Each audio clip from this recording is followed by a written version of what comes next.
भाइयों बहनों नमस्कार। All India anganwadi news channel में आपका स्वागत है। चैनल से जुड़ने के लिए नीचे दिख रहे रेड कलर के सब्सक्राइब बटन पर आपको सबसे पहले क्लिक करना है। फिर साइड में एक नोटिफिकेशन बेल यानी घंटी बन के आएगी, उस पर जब आप दबाएंगे तो 3 घंटी आपको दिखेंगी, जिनमें सबसे ऊपर आल वाली घंटी आप लोगों को दबा लेनी है। आंगनबाड़ी सेविका सहायिका मिनी बहनों, आप सभी का आज के इस वीडियो में स्वागत है। बहनों, आज आप लोगों को बहुत ही ज्यादा सावधानियों से गुजरना पड़ रहा होगा। तो आपको बता दें कि 3,422 आंगनबाड़ी कार्यकर्ता बहनें हैं, इनको अभी अभी चेतावनी यानी नोटिस जारी कर दिए गए हैं। और इनके साथ ही साथ यहां पर 7 सीडीपीओ हैं और 55 सुपरवाइजर हैं और 44 हेल्प डेस्क के कार्मिक हैं। इन सबको नोटिस दिए गए हैं और कारण है आपका आधार सत्यापन में लापरवाही। तो आधार सत्यापन में लापरवाही बिल्कुल मत बरतिए, क्योंकि मैंने आपको लगभग पिछले 25 दिनों से यही मैंने समझाया है कि आप सब जितना जल्दी हो सके आधार वेरिफिकेशन कर लो। अब किसी ने सुना होता अगर 25 दिन पहले से, तो मुझे नहीं लगता अब तक उसका नहीं होता, अब तक सबने सब कर लिया होता। अब कैसे करना है ऐसा नहीं कि इसके बारे में बताया नहीं गया, सब कुछ बताया है। और अभी हाल ही में मैंने आपको 2 वीडियो अभी फिर से दिए हैं, नजदीक समय में कल परसों में भी आपको दिए हैं, तो उन दोनों वीडियो को देखो। और बहुत कुछ है जो मैंने उन वीडियो में समझाया और बताया है इससे रिलेटेड कैसे क्या सब होगा, ठीक। तो उन वीडियो को जरूर देखें। अब देखिए यहां पर ये ताबड़तोड़ जो कार्रवाई हुई है इस पर हम बात करते हैं। ये हरदोई से खबर जो है प्रकाशित हुई है। यहां पर आंगनबाड़ी केंद्रों में आने वाले लाभार्थियों के आधार सत्यापन को खराब प्रगति पर डीपीओ ने 3,422 आंगनबाड़ी कार्यकर्ता, 7 सीडीपीओ, 55 सुपरवाइजर और 44 हेल्प डेस्क प्रभारियों के वेतन रोकने की चेतावनी जारी की है। अब आप समझ रहे हैं यहां पर यह मैटर अकेले उत्तर प्रदेश के एक जिले का है, यानी एक हरदोई जिले में अकेले 3,422 आंगनबाड़ी कार्यकर्ताएं, 7 सीडीपीओ और 55 सुपरवाइजर और 44 हेल्प डेस्क के कार्मिक, इन सबको यहां पर नोटिस दिया गया है। अब आप समझिएगा 100% आधार सत्यापन करने के लिए केवल 31 जुलाई तक ही मोबाइल दी गई है, यानी मोहलत दी गई है। तो आपको हम बताना चाहेंगे कि अब टाइम की अगर हम बात करें, काफी लोग पूछते हैं कब तक है कब तक है, तो हरदोई जिले में तो इस लेटर के मुताबिक, इस खबर के मुताबिक कह सकते हैं 31 जुलाई तक ही आपके पास समय है। और समय ज्यादा नहीं है, क्योंकि प्रक्रिया को करने में भी आपको 2 से 4 दिन लग जाएंगे, तो इसलिए आपको हम बता रहे हैं। और हां, आज हम जो है एक और वीडियो लाएंगे पोस्टल ट्रैकर पर काम आपको जो ये करवाया जा रहा है आधार वेरीफाई करने का, उससे रिलेटेड 2 पहले दे चुके हैं, आज तीसरा आएगा। और तीसरे में देखिए मैं आपको क्या समझाऊंगा, उसको भी आप देखना। जिनको भी समस्याएं हैं वो वीडियो देखते रहें, समस्याओं का समाधान ऑटोमेटिक होता रहेगा और आप आसानी से चीजों को कर पाएंगे। अब इसमें इनका कहना है अभी तक जिले में 11% आधार सत्यापन हुआ है। यह हरदोई जिले का पूरा यहां पर परसेंटेज है, कितना 11। अब आंगनबाड़ी केंद्रों पर पंजीकृत लाभार्थी के आधार सत्यापन की प्रगति पूरे प्रदेश में सबसे खराब है। इसलिए बाल विकास पुरस्कार विभाग द्वारा यहां पर सख्ती से मूड में आ गया है और आंगनबाड़ी कार्यकर्ती को 31 जुलाई तक आधार सत्यापन का काम 100% करने के निर्देश दिए हैं। इस काम की निगरानी व सहयोग में लगे सभी जो है 7 सीडीपीओ, 55 सुपरवाइजर और जिला व ब्लॉक स्तर के 44 हेल्प डेस्क प्रभारी, इनको भी इसी समय सीमा में काम करने में हर हाल में इनको पूरा करने के लिए कहा गया है। चेतावनी में कहा गया है कि यदि इस अवधि में काम पूरा नहीं हुआ तो सभी का 1 महीने का वेतन रोका जाएगा। और डीपीओ बुद्धि मिश्रा ने बताया कि चेतावनी जारी कर दी है, गंभीरता से न लेने वालों को कार्रवाई से जो है होना पड़ेगा। तो आप देखिएगा ये तो आपके हरदोई जिले का मैटर हो गया। 31 तक यानी इन्होंने अगर काम नहीं किया आंगनबाड़ी बहनों आप सबने, तो फिर आपका 1 महीने का वेतन भी जो है रोक दिया जाएगा, वो पैसा आपको नहीं मिलेगा। यहां पे ध्यान देना। तो अभी आज आपका हो गया 23 जुलाई और आपसे विनती है सभी से, चाहे आप हरदोई की हो या ना हो, क्योंकि यहां तो 31 तक समय दे दिया, हो सकता है अन्य किसी जो है जिले में और कम समय दें, क्योंकि जो भारत सरकार के अकॉर्डिंग जो है डेट कितनी थी, 15 जुलाई थी, अब वो तो निकल गई। अब ऐसे में मैंने आपको एक वीडियो दिया है, अब 2 वीडियो दे दिए हैं, एक और अभी मैं आपको दे दूंगा, आपको सब समझा दूंगा, आप उसको जरूर देखना और अच्छे तरीके से इन चीजों को पहले ही अपना कर लेना। काफी बहनों ने कर लिया है, न्यूज में आप देखते रहते हैं। तो अब हम बात करते हैं और जो बहनें हैं, जैसे कि यहां पर एक हमारे पास मैसेज आया था,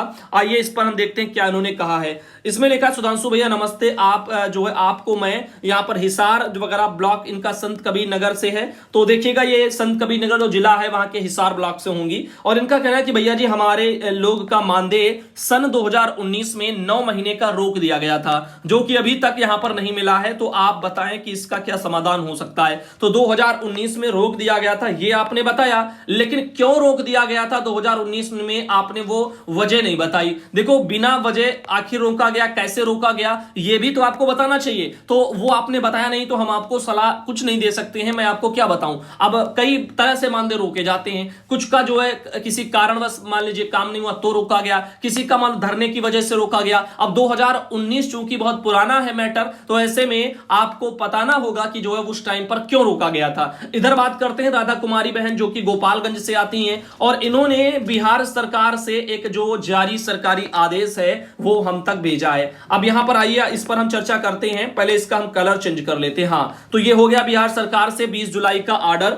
जो कि निदेशक महोदय ने जिला प्रोग्राम पदाधिकारी को बिहार में ये लेटर भेजा है। अब इस लेटर को और अगर अच्छे से हम आपको बताएं तो इसमें विषय है कि मिनी आंगनबाड़ी केंद्रों को सामान्य या मुख्य आंगनबाड़ी केंद्र में अपग्रेड करने के संबंध में। तो बिहार की आंगनबाड़ी बहनें वो जो मिनी कार्यकर्ता हैं उनमें खुशी की लहर दौड़नी चाहिए, क्योंकि आपको सामान्य आंगनबाड़ी कहें या मुख्य आंगनबाड़ी कहें या सिर्फ आंगनबाड़ी कह दें, तो मिनी की जगह अब मेन आंगनबाड़ी कार्यकर्ता के रूप में आपको अपग्रेड किया जाएगा। लिखा है यहां पर प्रासंगिक पत्र के संबंध में कहना है कि भारत सरकार के द्वारा जनसंख्या वृद्धि के कारण वैसे मिनी आंगनबाड़ी केंद्र जिन्हें सामान्य या फिर मुख्य आंगनबाड़ी केंद्र में अपग्रेड करने की आवश्यकता है, उससे संबंधित प्रतिवेदन की मांग की गई है। अतः निर्देश दिया जाता है कि विहित प्रपत्र में प्रतिवेदन ईमेल आईडी दी है, इस पर 3 दिन के अंदर उपलब्ध कराया जाए, ताकि ससमय भारत सरकार को प्रतिवेदन उपलब्ध कराया जा सके।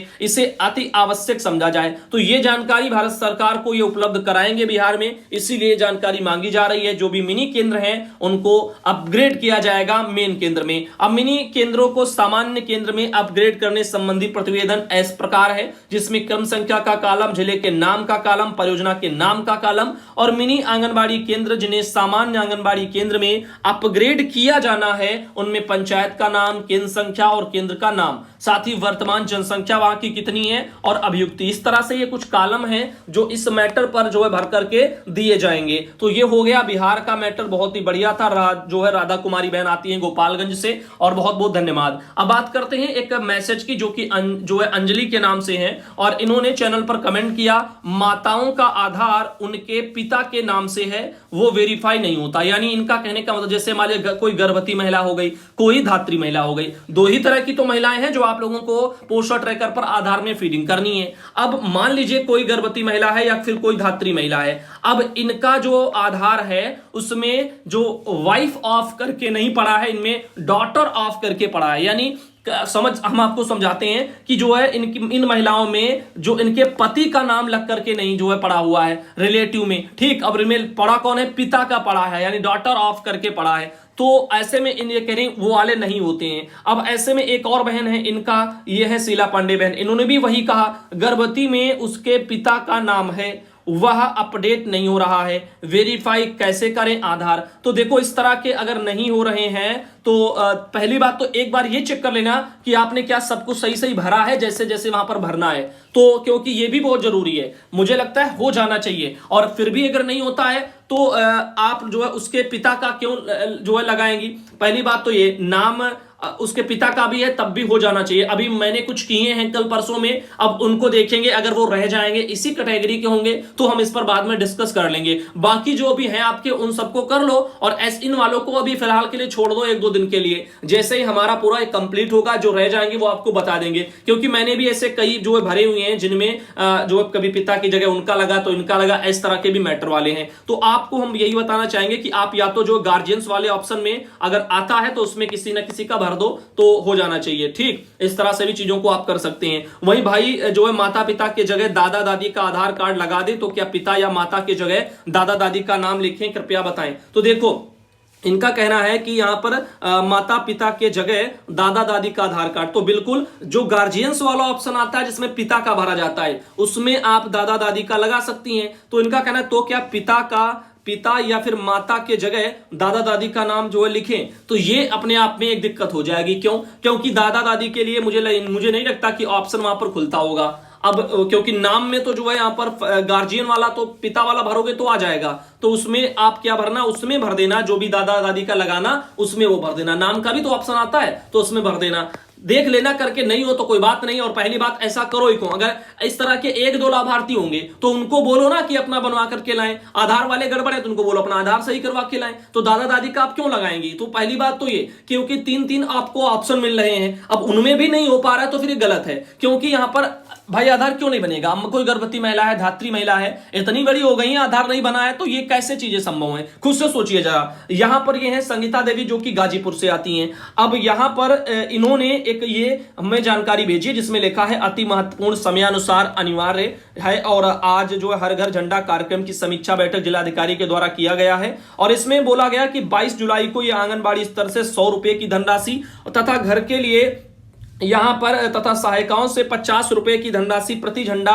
50 की दर से उनके घर पर झंडारोहण हेतु प्राप्त करते हुए जनपद के हमारे कार्यालय में जमा कराना सुनिश्चित करें। देखिए यहां पर आंगनबाड़ी कार्यकर्ती स्तर से 100 रुपए की धनराशि केंद्र के लिए जो झंडे के लिए और तथा घर के लिए, ठीक। और सहायिकाओं से भी 50 रुपए की धनराशि झंडा 50 रुपए की प्रति झंडा 50 रुपए की दर से उनके घर पर झंडारोहण के लिए। तो देखो हो सकता है इस बार जो झंडे आप लोगों से ये 100 रुपया कार्यकर्ता बहनों से वसूले जा रहे हैं। पहली बात, इसका मैंने लिखित में अभी तक कोई ऑर्डर नहीं देखा है। किसी के पास भी लिखित आदेश हो तो भेजें। अभी ऐसे जो भी बातें हो रही हैं वो मौखिक रूप से हो रही हैं। अब इसके अलावा जो 50 रुपया आप देख रहे हो सहायिका बहनों से जो लिया जाएगा वो पैसा आपको हम बता दें, वो उनका कहना प्रति झंडे के हिसाब से बोल रहे हैं। तो हो सकता है बड़ा बड़ा झंडा जो घरों पर फहरवाया जाए, एक स्कूल में भी फहरवाया जाए। आंगनबाड़ी से 2 ले रहे हैं क्योंकि एक आंगनबाड़ी बहनें झंडा अपने घर में फहराएंगी और एक झंडा अपने स्कूल में आंगनबाड़ी केंद्र पर फहराएंगी, ठीक। तो 2 झंडे आंगनबाड़ी के यानी 50-50 के हिसाब से 100 रुपया ये लोग मांग रहे हैं और बाकी 50 रुपया जो सहायिका से ले रहे हैं क्योंकि उनके घर में उनको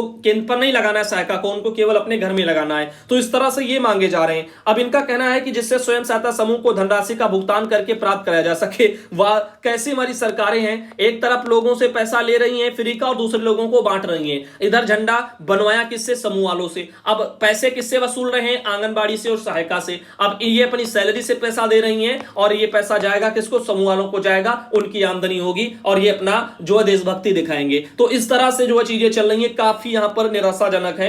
ऑर्डर तो दे दिए जाते हैं कि ये सब करना है और पैसा जमा करो, लेकिन लिखित कोई ये ऑर्डर नहीं है। तो ऐसे में ये सब मुझे नहीं लगता ये सब चीजें ठीक है क्योंकि विभाग और सरकार ने अभी तक कोई ऑर्डर नहीं निकाला। अगर ऐसा है तो सभी विभागों के कर्मचारियों के लिए खरीद जो है उन्हीं के पैसों से होनी चाहिए। क्या आंगनबाड़ी कार्यकर्ता जो 5500 रुपए पाती है, क्या इन्हीं को अपनी जेब से सारा कार्यक्रम देशभक्ति सब दिखाना है? क्या अन्य जो आपके अधिकारी कर्मचारी हैं या अन्य विभागों के लोग हैं जैसे अध्यापक कोई ले लो, क्या वो लोग पैसा जमा कर रहे हैं झंडे के लिए? सोचिए जरा, कौन कौन विभागों में कौन जमा कर रहा है पैसा, किससे लिया जा रहा है? क्या अकेले ऑर्डर आ जाएगा गवर्नमेंट या सचिव दे देंगे कि केवल आंगनबाड़ी से वसूलो पैसा? तो ये क्या सिस्टम मतलब चल रहा है समाज में? ये कहीं ना कहीं तो भ्रष्टाचारी जैसे दिखाई दे रही है कि जहां पर जो भी जितने जो है यहां पर लोग ऐसे हैं जो जिन पर ज्यादा शिकंजा कसा जा सकता है, बस इन्हीं लोगों को दबाते रहो और इन्हीं से वसूलते रहो। ऐसा कुछ शोषण जैसा प्रतीत हो रहा है जो कि यहां पर मुझे गलत लग रहा है क्योंकि गवर्नमेंट को इसके बारे में बजट की व्यवस्था करनी चाहिए थी और जो भी समूह वाले हैं उनकी मेहनत का पैसा उनको वो देते तो बेटर रहता, ना कि कार्यकर्ताओं से वसूलियां करके वहां पर पठाया जाता। तो जो भी है आप अपने स्तर से देख सकते हैं क्योंकि लिखित आदेश नहीं है तो हम ये नहीं कह सकते कि विभाग या शासन से इसका ऑर्डर आया है आपको पैसे जमा करने हैं। तो ये जो भी है वो मौखिक रूप से आपसे करवा रहे हैं। धन्यवाद आज के इस वीडियो के लिए और अगले वीडियो में आपको हम मिलेंगे और अगला वीडियो आपको पोस्टर ट्रैकर के आधार पर लाएंगे और अच्छे से उसमें समझाएंगे कैसे क्या करना है, कैसे सब हो रहा